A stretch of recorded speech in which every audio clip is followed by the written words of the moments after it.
बज गए और मैं हूं आपके साथ रोमिता। शुरुआत करेंगे बुलेटिन में सबसे पहले फटाफट खबरों के साथ। यूरोप के सबसे बड़े परमाणु ऊर्जा केंद्र से उठा धुआं, यूक्रेन के अधिकारी का दावा। यूक्रेन का दावा, जैपोरिजिया न्यूक्लियर पावर प्लांट पर लगातार हमला कर रहा है रूस, रेडिएशन फैलने का बढ़ा खतरा। यूक्रेन की अपील, न्यूक्लियर प्लांट पर हमला रोके रूस, ब्लास्ट हुआ तो चेर्नोबिल से 10 गुना ज्यादा बड़ा खतरा होगा। इंटरनेशनल एटॉमिक एनर्जी एजेंसी का बयान, यूक्रेन के न्यूक्लियर प्लांट पर रूसी हमले से कई रेडिएशन लीक नहीं। इन राहोडार शहर के प्लांट में 6 न्यूक्लियर रिएक्टर, इसी प्लांट से यूक्रेन को मिलती है 25% बिजली। न्यूक्लियर पावर प्लांट पर हमले के बाद यूक्रेन के राष्ट्रपति जेलेंस्की से यूएस प्रेसिडेंट जो बाइडेन ने बातचीत की है। ब्रिटेन के प्रधानमंत्री बोरिस जॉनसन ने यूक्रेन के राष्ट्रपति जेलेंस्की से बातचीत की। ब्रिटेन ने की संयुक्त राष्ट्र सुरक्षा परिषद की बैठक बुलाने की मांग, यूक्रेन में न्यूक्लियर प्लांट पर हुए हमले के बाद बुलाई बैठक। पुतिन ने रूसी सुरक्षा परिषद के साथ बैठक की है, आगे की रणनीति पर चर्चा। रूस का यूक्रेन पर निशाना, कहा नागरिकों को ढाल बना रहा है यूक्रेन।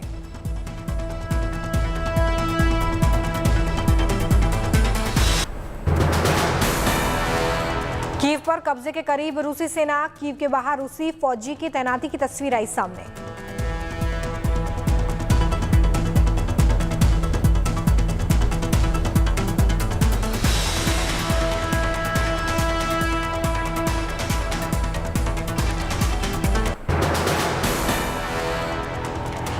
कीव से थोड़ी दूरी पर है रूसी फौज का बड़ा काफिला, 64 किलोमीटर लंबा रूसी फौज का काफिला कीव के रास्ते पर।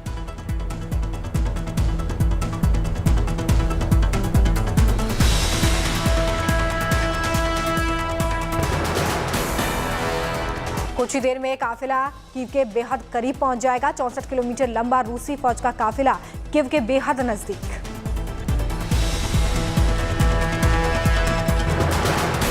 कीव की घेराबंदी के मिशन पर निकली रूसी फौज, कीव में लगातार हो रहे हैं धमाके। कीव के नजदीक एक बड़ा धमाका हुआ है, शहर में 16 घंटे बाद फिर से अटैक। यूक्रेन में जारी जंग पर WHO चिंतित, कहा कोरोना और पोलियो वैक्सीनेशन पर पड़ रहा है असर।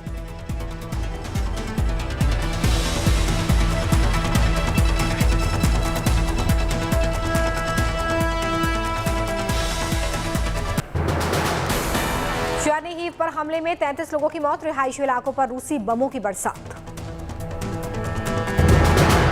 चेर्निहिव में मिसाइल अटैक के बाद डरावना मंजर, गूंजती रही चीखें।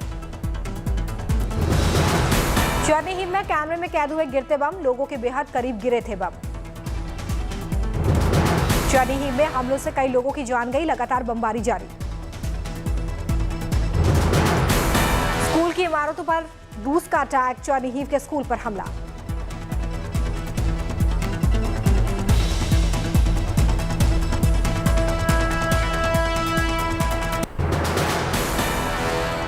यूक्रेन का दावा, रूसी कमांडर को किया ढेर। खार्किव पर बमबारी हो रही है, कई इमारतों में लगी आग। यूक्रेन के एक और अहम शहर मारियोपोल में रूसी हमले के जबरदस्त प्रभाव देखने के लिए मिल रहे हैं, यहां पर भी बमबारी जारी है। रूस और यूक्रेन के बीच दूसरे दौर की बात नाकाम रही है, तीसरे दौर की बातचीत में शांति बहाली और रास्ता निकालने की उम्मीद। धमाकों के बीच यूक्रेन में बचाव और राहत का अभियान जारी, लगातार पहुंचाई जा रही है मदद।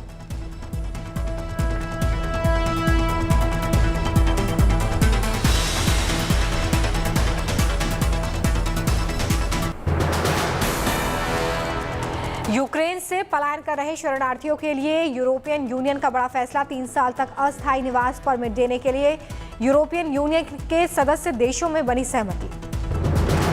शरणार्थियों के लिए दिए जाएंगे रोजगार के मौके, शिक्षा, स्वास्थ्य सेवा का भी इंतजाम। अमेरिका ने रूसी कंपनियों पर लगाए नए प्रतिबंध, पुतिन के प्रेस सचिव समेत 50 से ज्यादा रूसी दिग्गजों को वीजा नहीं देने का फैसला। रूस पर पर चारों तरफ से बढ़ रहा दबाव। कनाडा ने भी रूस और बेलारूस पर लगाए प्रतिबंध। रूस के समर्थन के फैसले पर देश में ही लोगों के निशाने पर आए वेनेजुएला के राष्ट्रपति।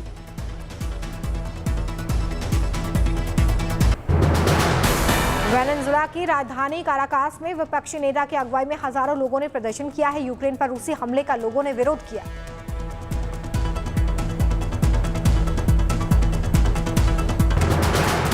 दुनिया भर में रूस के खिलाफ विरोध प्रदर्शन। जर्मनी की राजधानी बर्लिन में लोगों ने विरोध मार्च निकाला।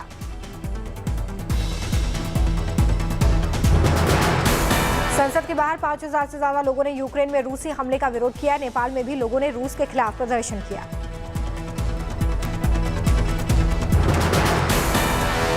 पूर्व वर्ल्ड चेस चैंपियन और रूसी ह्यूमन राइट्स एक्टिविस्ट गौरी ने खोला राष्ट्रपति पुतिन के खिलाफ मोर्चा। गौरी ने कहा कि इलाके में तब तक शांति नहीं हो सकती जब तक पुतिन सत्ता पर रहेंगे काबिज। बाइडेन पर भी सख्त एक्शन नहीं लेने के लिए साधा निशाना।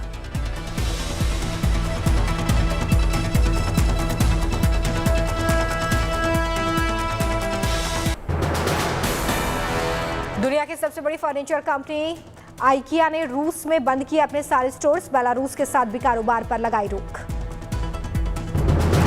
आखिरी दिन मॉस्को स्थित आइकिया के स्टोर में खरीदारी के लिए लोगों की भीड़ दिखाई दी।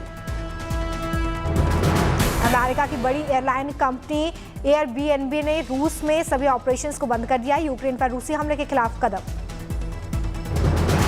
फेसबुक सहित कई मीडिया वेबसाइट्स पर रूस ने नकेल कसी है। एक्सेस नहीं कर पा रहे हैं लोग।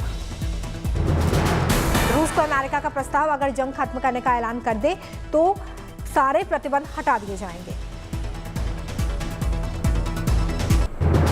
रूसी हमले में जान बचाने के लिए यूक्रेन में लगातार जारी है लोगों का पलायन। यूएन का दावा, अब तक 10 लाख से ज्यादा लोगों ने यूक्रेन छोड़ पड़ोसी देशों में पनाह ली है। सबसे ज्यादा पोलैंड में लोग इस वक्त शामिल हैं। दुनिया भर में जारी है रूस के खिलाफ प्रदर्शन। स्पेन के बार्सिलोना में रूसी राष्ट्रपति पुतिन के खिलाफ हजारों लोगों ने निकाला मार्च।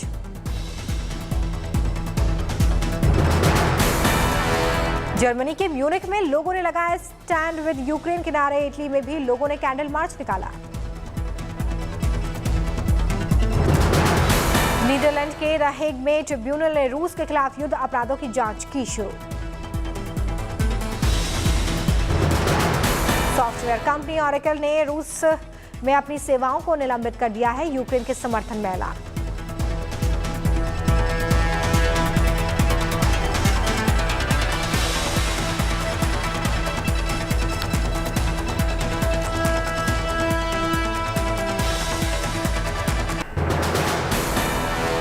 मिशन गंगा के तहत इंडियन एयरफोर्स यूक्रेन में फंसे बच्चों को लाने में जुटा। आज कुल 420 छात्र ग्लोब मास्टर C-17 के जरिए भारत लौटे।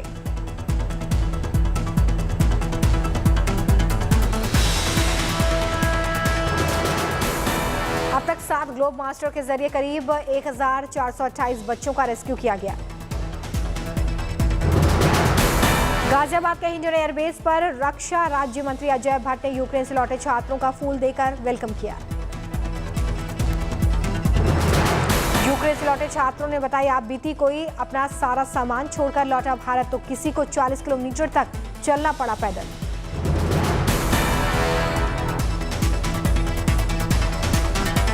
आ रहे थे डे बाय डे और मतलब लोग कम निकलने लगे घर से। और जो कीव सिटी है जहाँ पे हम थे उस दिन, वो तो मतलब एम्प्टी हो रही थी। मतलब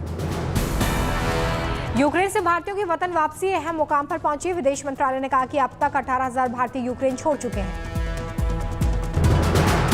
अब तक 30 फ्लाइट से 6400 लोग वापस लाए गए हैं। यूक्रेन के पड़ोसी देशों से होकर भारतीयों को वापस लाने का काम तेजी से हो रहा है। ऑपरेशन गंगा के तहत एक दिन में 15 फ्लाइट से 3000 लोगों को लाया गया है। भारत सरकार ने मुहिम को रफ्तार दी। यूक्रेन में फंसे भारतीयों को लेकर वायुसेना का विमान हिंडन एयरबेस पहुंचा। गुरुवार रात 11:15 पर लैंडिंग हुई। कानून मंत्री किरण रिजिजू ने यूक्रेन में फंसे भारतीय छात्रों से बातचीत की है। इंडियन एम्बेसी की मदद से बॉर्डर तक सुरक्षित पहुंचे छात्र। प्रधानमंत्री नरेंद्र मोदी ने यूक्रेन से लौटे छात्रों से वाराणसी में मुलाकात की है। प्रधानमंत्री ने छात्रों से किया संवाद। प्रधानमंत्री ने छात्रों से उनका हालचाल पूछा, छात्रों के साथ तस्वीर भी खिंचवाई। छात्रों ने प्रधानमंत्री से साझा किया यूक्रेन में युद्ध के बीच के अनुभव। प्रधानमंत्री ने कहा कि सरकार देश में मेडिकल कॉलेजों की संख्या बढ़ाने पर कर रही है काम। जिले में मेडिकल कॉलेज हो, जिस प्रकार की कोशिश हम कर रहे हैं, तो शायद 10 साल के भीतर पिछले 70 साल में जितने डॉक्टर बने उतने नए 10 साल में बन जाएंगे। यूक्रेन में फंसे भारतीयों को लाने के लिए जारी ऑपरेशन रिपोर्ट के मुताबिक 10 मार्च तक कुल 80 उड़ानों की सेवा को बहाल किया जाएगा। यूपी के चंदौली में सीएम योगी की रैली, समाजवादी पार्टी और बीएसपी पर साधा निशाना। आप देखना कि पूरे प्रदेश के अंदर केवल भारतीय जनता पार्टी ही दिखाई देगी और इस भय से सपा बसपा के तो बहुत सारे नेताओं ने अभी से अपनी बुकिंग करनी शुरू कर दी विदेश भागने की। वाराणसी पहुंची केंद्रीय मंत्री स्मृति ईरानी ने ममता बनर्जी पर किया हमला। कहा, ममता बनर्जी को समझना होगा कि उत्तर प्रदेश में वो खेल नहीं हो सकता जो पश्चिम बंगाल में खेला है। अगर उनके स्वर में ये स्वर गूंजता है कि यहाँ पर वो खेल खेलेंगी खून का जो पश्चिम बंगाल में खेल चुके हैं, तो मुझे लगता है कि उन्हें कहीं ना कहीं समझना होगा कि उत्तर प्रदेश गुंडा राज को त्याग चुका है। महाराष्ट्र विधानमंडल के बजट सत्र में बीजेपी नेता देवेंद्र फडणवीस ने सरकार पर भ्रष्टाचार के आरोप लगाए। झारखंड विधानसभा सत्र के 5वें दिन भी विपक्ष का हंगामा। पंचायत चुनाव में आरक्षण की मांग को लेकर बीजेपी विधायकों ने किया प्रदर्शन। केंद्रीय मंत्री अनुराग ठाकुर ने यूपी चुनाव में बीजेपी की जीत का भरोसा जताया। कहा कि मोदी ने प्राचीनतम नगरी में आधुनिक सुविधा देने का काम किया। प्राचीनतम नगरी में आधुनिक सुविधाएं देने का काम किया है। सांस्कृतिक धरोहर पर विकास करने का काम किया है। बीजेपी सांसद मनोज तिवारी ने समाजवादी पार्टी पर साधा निशाना। कहा, पाप की कमाई पर बुलडोजर चल रहा है। कि वो तो ओवर कॉन्फिडेंट है, वो कॉन्फिडेंट नहीं है, वो उनका ओवर। देखो, जिस दिन अखिलेश जी ने बोला कि हम 403 में 400 सीट पाएंगे, उस दिन मैं समझ गया कि he is not serious about this election. Kashi पहुंचे राहुल और प्रियंका गांधी, बाबा विश्वनाथ के किए दर्शन। कांग्रेस नेता प्रमोद तिवारी ने साधा पीएम मोदी पर निशाना। कहा, मोदी के लिए देश से बड़ी पार्टी। मैं लगभग हर दौर में, हर राउंड में गया हूं और जनता में एक परिवर्तन की लहर है। मुझे पूरी उम्मीद है कि प्रियंका गांधी के नेतृत्व में उत्तर प्रदेश विकल्प प्रस्तुत करेगी कांग्रेस। बिहार के पूर्व मुख्यमंत्री लालू प्रसाद यादव की बेल के लिए अभी और करना होगा इंतजार। झारखंड हाई कोर्ट में 11 मार्च को फिर से होगी सुनवाई। जी, उस फ्राइडे को ही केवल इस केस की सुनवाई होती है, तो अगले फ्राइडे को रहेगा और अगले फ्राइडे को एडमिशन में आएगा, तब इसमें लोअर कोर्ट रिकॉर्ड मांगी जाएगी। अमेरिका में ढीली पड़ी कोरोना वायरस की रफ्तार। अमेरिका में 90% से ज्यादा हिस्सों में मास्क पहनने की अनिवार्यता खत्म। 100% टीकाकरण की ओर तेजी से बढ़ रहा है देश। 97% से ज्यादा वयस्क जनसंख्या को वैक्सीन की पहली डोज लगी। घाटी में आतंक पर महाप्रहार 2021 में 85 से ज्यादा आतंकी मॉड्यूल का भंडाफोड़ हुआ है। ऑपरेशन में जनता की मदद मिली। धर्मशाला में मनाया गया तिब्बती नववर्ष लोसर। कार्यक्रम में शामिल हुए तिब्बत के निर्वासित राष्ट्रपति। राजस्थान के उदयपुर में अनोखी शादी। एक्सीडेंट के बाद एम्बुलेंस से पहुंचा ससुराल दूल्हा। धूमधाम से शादी हुई है। हिमाचल प्रदेश के मुख्यमंत्री जयराम ठाकुर अपने वर्तमान कार्यकाल का आखिरी और 5वां बजट पेश करते नजर आए। चुनावी साल में इस बार बजट से प्रदेश को काफी उम्मीदें हैं। प्रिया रंजन बनी चेन्नई की नई मेयर। कई बड़े नामों को पीछे छोड़ पहली दलित महिला मेयर बनेगी। 28 साल की प्रिया रंजन 18 साल की उम्र से डीएमके की कार्यकर्ता है। महाराष्ट्र में आज से महाराष्ट्र बोर्ड की 10वीं और 12वीं की परीक्षाएं शुरू। परीक्षा के दौरान कोरोना गाइडलाइंस का सख्ती से पालन करना जरूरी है। पहले दिन अभी तक भारत ने 37 ओवर्स में बनाए 2 विकेट पर 148 रन। पहले विकेट के लिए रोहित और मयंक के बीच अर्धशतकीय साझेदारी हुई है। मयंक अग्रवाल ने 33 रन तो वहीं कप्तान रोहित शर्मा ने 28 गेंदों पर 29 रन बनाए और उसके बाद वो आउट हुए। भारतीय टीम में 3 स्पिनर्स और 2 तेज गेंदबाजों के साथ मैदान में उतरी है। पुजारा और रहाणे की जगह टीम में हनुमा विहारी और श्रेयस अय्यर को मौका मिला है। महिला क्रिकेट विश्व कप 2022 का आज से आगाज न्यूजीलैंड में हो रहा है महिला क्रिकेट वर्ल्ड कप। पहले मैच में न्यूजीलैंड और वेस्टइंडीज की टीमें आमने सामने होंगी। यह प्रतियोगिता पहले 2021 में होने वाली थी। कोरोना महामारी के कारण 1 साल के लिए स्थगित कर दी गई थी प्रतियोगिता। आईसीसी ने 15 दिसंबर 2020 को घोषणा की थी कि महिला क्रिकेट वर्ल्ड कप 4 मार्च से 3 अप्रैल के बीच खेला जाएगा। वुमेन क्रिकेट वर्ल्ड कप का फाइनल 3 अप्रैल को खेला जाएगा।